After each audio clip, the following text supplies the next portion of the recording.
नमस्कार दोस्तों, आप देख रहे हैं लोकहित न्यूज़ चैनल और आज हम आपको बताने जा रहे हैं मीरा भाईंदर शहर से जुड़ी एक क्राइम स्टोरी जो कि बहुत ही चौंकाने वाली है और जनता से जुड़ी हुई ये स्टोरी है। हम आपको बता दें कि अगर मीरा भाईंदर शहर में कोई आपको ये कहे कि आपको आधे से भी कम दामों में बैंक से जब्त किए हुए फ्लैट दिला सकता है तो सावधान रहिए, क्योंकि आपके साथ धोखाधड़ी हो सकती है। जी हाँ, बिल्कुल ही ऐसा एक मामला भाईंदर पूर्व के नवगर पुलिस थाना क्षेत्र में सामने आया है, जहां पर साधना पांडे नामक एक महिला जो खुद को एडवोकेट होने का दावा करती है और वो लोगों को बैंक से जब्त किए हुए फ्लैट आधे से भी कम दामों में दिलाने का दावा करते हुए उनसे लाखों रुपए लूटती है। ऐसा ही एक पूरा गिरोह उनका सक्रिय है जो भाईंदर पूर्व और मीरा भाईंदर शहर में कई जगहों पर गरीब लोग हैं, जो भाजी बेचने वाले हैं, ऑटो रिक्शा चलाने वाले हैं या मेहनत कश मजदूर हैं, ऐसे लोगों को ढूंढते हैं और उन्हें आधे से भी कम दामों में फ्लैट दिलाने का झांसा देकर उनसे लाखों रुपए ऐंठते हैं। इसी प्रकार से दुर्गावती कनौजिया नामक एक जो महिला है जो भाईंदर पूर्व के खारी गांव में सब्जी बेचने का काम करती थी, उसे भी एक रानी नामक महिला के माध्यम से साधना पांडे ने आधे से भी कम दामों में फ्लैट दिलाने का झांसा दिया और उससे 15 लाख रुपए ऐंठे। उसके बाद दुर्गावती कनौजिया ने इस मामले की शिकायत नवगर पुलिस में की। नवगर पुलिस थाने के वरिष्ठ पुलिस निरीक्षक विजय पवार ने भी सूझबूझ दिखाते हुए इस मामले में जांच करते हुए आरोपियों के ऊपर मामला दर्ज किया और अभी जांच चल रही है। जांच में ये पाया गया कि ये जो साधना पांडे है, इसके साथ और भी कई लोग शामिल हैं और वो लोगों को इस प्रकार से झूठा दावा करते हुए उनसे लाखों रुपए ऐंठते हैं। मैं खारी गांव में भाजी का धंधा करती हूँ। मेरे पास एक लेडीज आई थी, बोले कि मैं वकील हूँ, मैं डी फोल्डर का रूम वगैरह दिलाती हूँ सबको, गरीब लोग को। तो मेरे को बोला कि तुमको चाहिए तो ले लो, तुम्हारे पास रहने का ठिकाना नहीं है तो तुमको चाहिए तो ले लो। वैसे पैसा धीरे धीरे करके देना है, एक एक रूम का 2.5 लाख रुपया करके 2 बार में देना है। तो उन्होंने मेरे से धीरे धीरे करके उन्होंने एक साल 3 महीने में 15 लाख रुपया मेरे से धीरे धीरे करके उन्होंने ले लिया है। जब उसने मेरे से पैसा लिया तब तक उन्होंने बोला कि तुम्हारा कल ही रजिस्ट्रेशन है दीदी, आपको जमा करना पड़ेगा पैसा। जब मेरे से पैसा लेने को आई तो बैंक में जा के स्लिप भर के उन्होंने पैसा निकाला है। और उसके साथ में एक रानी करके लेडीज़ थी, वो भी आती थी और उनके साथ में उनका एक लड़का था कंवलजीत करके, वो भी आते थे। तो उन्होंने बैंक से मेरे साथ स्लिप भर के मेरे साथ में, अनपढ़ मेरे को लिखना पढ़ना नहीं आता है, तो मेरे साथ में पैसा वो स्लिप भर के लेके जाते थे। और जब उन्होंने पैसा लिया है तब मेरे से कैश करके लिया है और उन्होंने बोला है कि क्या अपने को गवर्नमेंट में दिखाना नहीं है, तुम्हारा जीएसटी बचेगा, कैश पैसा निकाल के दोगे तो अच्छा रहेगा, तुम्हारा जीएसटी बचेगा। तो ये बोल के उन्होंने मेरे से कैश पैसा लेके गए हैं। तो अभी उन्होंने कहा, मैंने पैसा मेरा मांगने के मेरे बोला कि मेरा रूम किधर, दुकान किधर है, तो बोलती है कि दीदी अभी नहीं होएगा, कभी होएगा, जब भी होएगा तभी देखा जाएगा, अभी तो हो नहीं रहा है। तो बाद में मैंने पुलिस चौकी में आके रिपोर्ट दिया तो मालूम पड़ा कि वो वकील भी नहीं है, कुछ नहीं है, वो मेरे साथ फ्रॉड करके ये जहाँ रहती थी वहाँ से रूम छोड़ के दूसरे जगह भाग गई है और कहाँ गई है मुझे पता नहीं है। FRI 4 जन के ऊपर हो गया है। रानी है, रानी नाम की एक लेडीज़ है, महेंद्र डिलोर करके एक जेंट्स है और कंवलजीत करके एक उनका लड़का है और साधना पांडे, मेन साधना पांडे है, वो अपने आप को वकील बोल के मेरे से पैसा लेके गई है। और महेंद्र भी साथ में आता था, लेके जाता था, बोलती थी मेरा ऑफिस का गाड़ी आ गया है, वो महेंद्र साथ में आता था, नीचे लेके जाता था उसके साथ में। पुलिस ने क्या कहा अभी तक? FRI किया है, अभी पुलिस बोले कार्रवाई चालू है। आपका कितना पैसा गया है? मेरा 5.5 लाख रुपया गया है। मेरे को भी ऐसे ही बोल के मेरे से पैसा लेके गई, बोलती मैं वकील हूँ, मैं डी फोल्डर की वकील हूँ। क्या बोला आपको, कैसे पैसा लिया? पैसा बोलती आप लोग कैश दोगे तो पैसा GST आप लोग का बचेगा, पैसा सरकार को दिखेगा नहीं, आप लोग का एक रूम और एक दुकान हो जाएगा। मेरे को भी ऐसा बोल के मेरे से पैसा ली 5.5 लाख रुपया।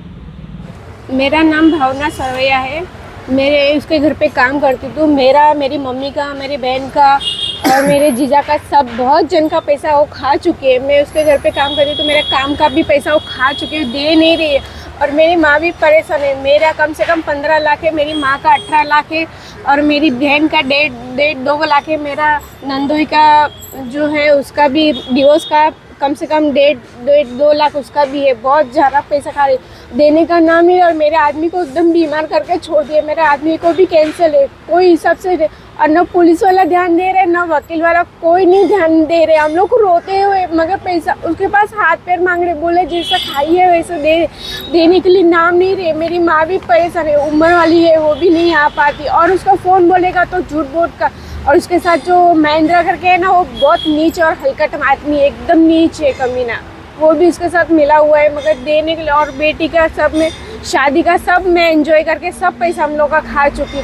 बहुत बुरा हालत है। महिला भी आपको मिलती है क्या? हाँ मिलती है, मेरे आदमी के साथ भाई भाई कर रिश्ता मानती है, मगर दे नहीं रही है। और मेरे को बोलते हैं तो मेरे को गाली दे के जाती है रास्ते में भी। आप लोगों ने कुछ मामला दखल कराया क्या? हम लोग ने पुलिस में आते थे, बहुत जन उसके घर पे भी जाके आए, बहुत बार हाथ पैर भी जोड़े, मगर वो देने के लिए तो ना ही बोलते। अब तो फ़ोन भी नहीं उठा रही है। पहले तो फ़ोन करती थी, बात करती थी कि भाई ठीक है, अभी तो वो भी कुछ रिप्लाई भी नहीं दे रही है। सर मेरा नाम है किरण गोहिल। वो बोली कि मैं एडवोकेट हूँ और मैं ये सब कोर्ट का वगैरह सब फैमिली मैटर ये जो भी ये सब सलटाती हूँ करती हूँ। लेकिन बाद में पता चला कि ये फ्रॉड है। और ऐसा करके मेरे से 1,40,000 रुपया केस उन्होंने लिया कि मैं आपका काम है हफ्ता 10 दिन में मैं निपटा दूँगी। लेकिन ना मेरा कुछ काम किया। और मैंने उनको बोला कि तुम्हारा कुछ कार्ड दो, विजिटिंग कार्ड दो, आपका ऑफिस किधर है, क्या है क्या नहीं। वो बाद में उन्होंने कुछ दिया नहीं। वो बोलते आपका मैंने जो पेपर वगैरह सब कोर्ट में दाखिल किया है वो आपका पेपर देते हूँ। तो पेपर के लिए उन्होंने 6-8 महीना साल भर तक रखवाया।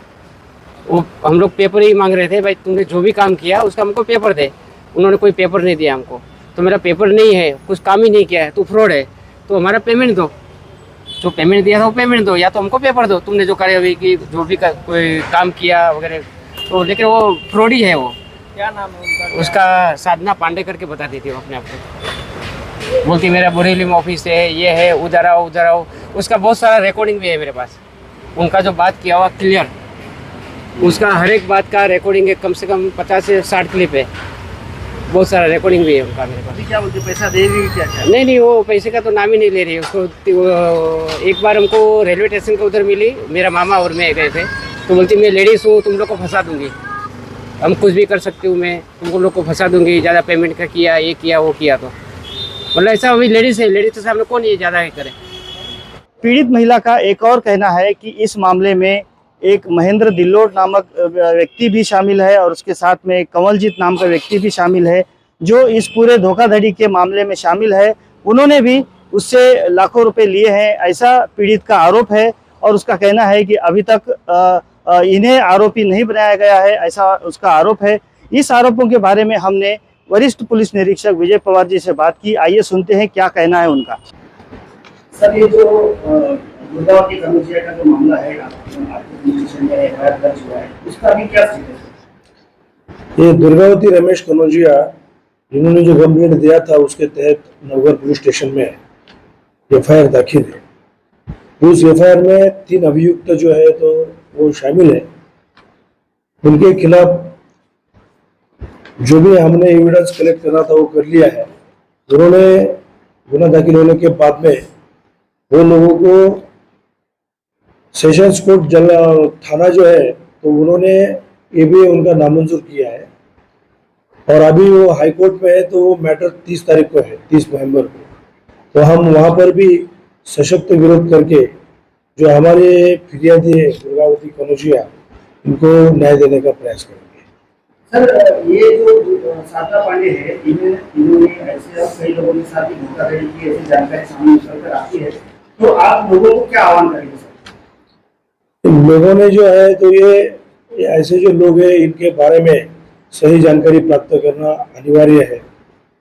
और ऐसे लोगों के जो भी कुछ आकर्षक योजनाएं हैं उनसे सावध रहने की जरूरत है। अपने आप को खुद को एडवोकेट बताती है, और वाकई में एडवोकेट है या फिर नहीं, अभी तक तो वो एडवोकेट है ऐसा कुछ हमारे सामने प्रूफ आया नहीं है।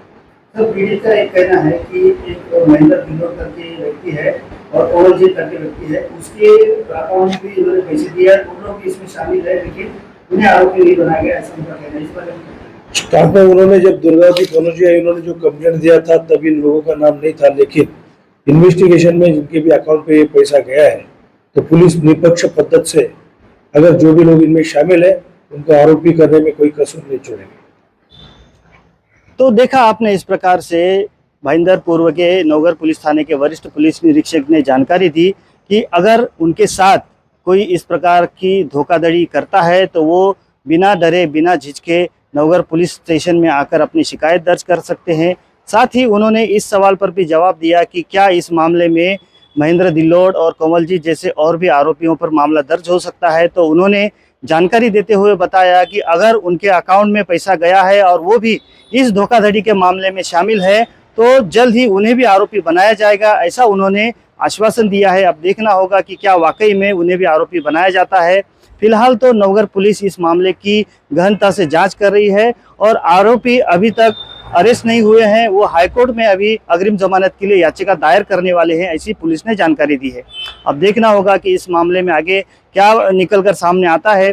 इस बारे में आगे जो भी अपडेट्स होंगी हम आपको समय समय पर बताते रहेंगे। आप बने रहिए हमारे साथ, देखते रहिए लोकहित न्यूज़ चैनल। धन्यवाद।